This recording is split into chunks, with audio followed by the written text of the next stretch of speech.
Hello and welcome to Afterbath. My name is Matt Creedon. This is a small space where we slow down for a moment and explore ideas around awareness, creativity, and what it means to be human, or at least try to make sense of it. Today I thought we'd explore something quite simple, spirituality, or at least my slightly suspicious version of spirituality 101.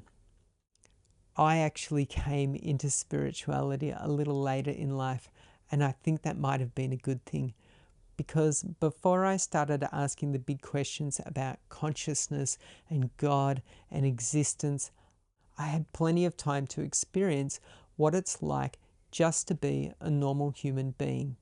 You know, bills, stress, trying to assemble IKEA furniture without swearing, the whole human experience.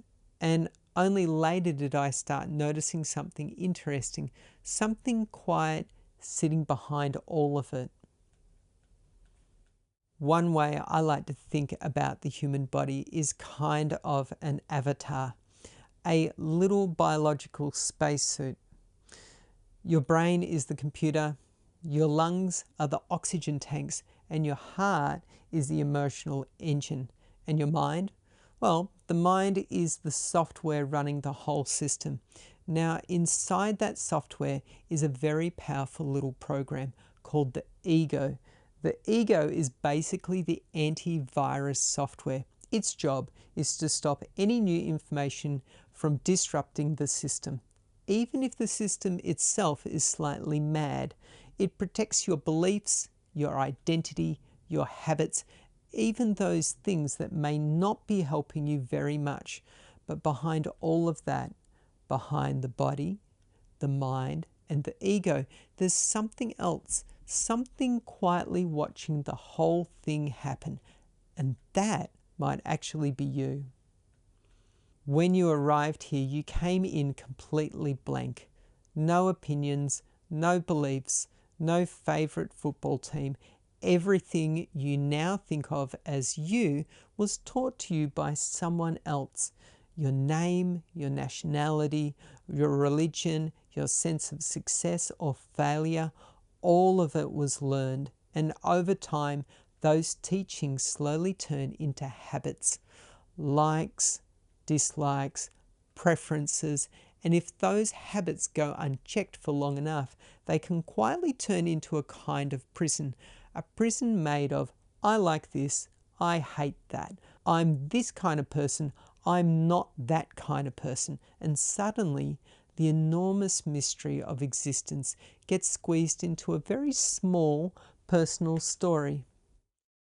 Spirituality, in its simplest form, may just be returning home, returning to the natural state you had before all the programming arrived. A state of simply being, not chasing happiness, not running away from discomfort, just experiencing life as it unfolds, moment by moment, without the constant commentary running in the background. Now, here's an interesting question. Where exactly is the universe? Most people imagine it somewhere far away, out past the stars, but the truth is a little simpler. The universe is everywhere, including you. You're not inside the universe, you're actually a part of it, which means something slightly funny is happening right now. The universe is actually having a conversation with itself. Everything you experience exists inside your awareness. Take something simple. A dog walking past you in the street. You might think that the dog is separate from you, but the experience of the dog only exists because you are perceiving it. Without perception, there is no experience. Your entire world appears inside the field of awareness, which raises a very interesting possibility. Maybe you and the experience are not separate.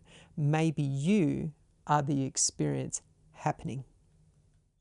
People often ask whether God is separate from the universe, but if we're not separate from the universe, why do we assume we're separate from whatever created it?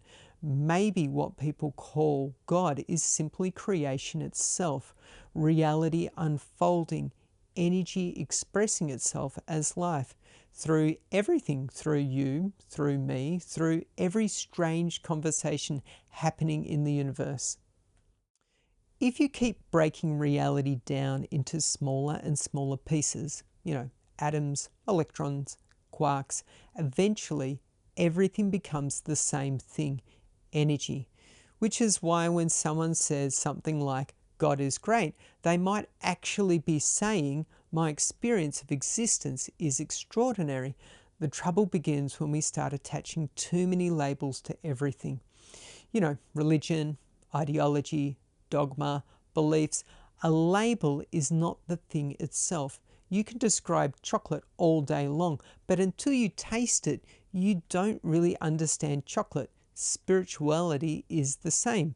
It's not something you believe, it's something you experience. So after all of that philosophy, let me simplify spirituality into 2 basic rules. Rule number 1, find something you enjoy doing. And rule number 2, try not to mess with other people. That's pretty much it. Now, there's nothing wrong with having a belief system. If it helps you to navigate life, wonderful. Just remember one thing. Keep your dogma on a leash. Don't let it run through the neighborhood, pooping on everyone else's lawn. And try not to let your dogma mate with someone else's dogma and produce a whole litter of tiny aggressive dogmas running around the world. If your beliefs work for you, great. Just allow other people the same freedom. At the end of the day, we might simply be temporary human avatars, running some interesting software inside a universe made of energy, a universe that somehow is aware of itself. So perhaps the best thing we can do while we're here is enjoy the ride, be kind to each other, and try not to take the whole thing too seriously. Thanks for spending a little bit of time with me today. This has been Afterbath.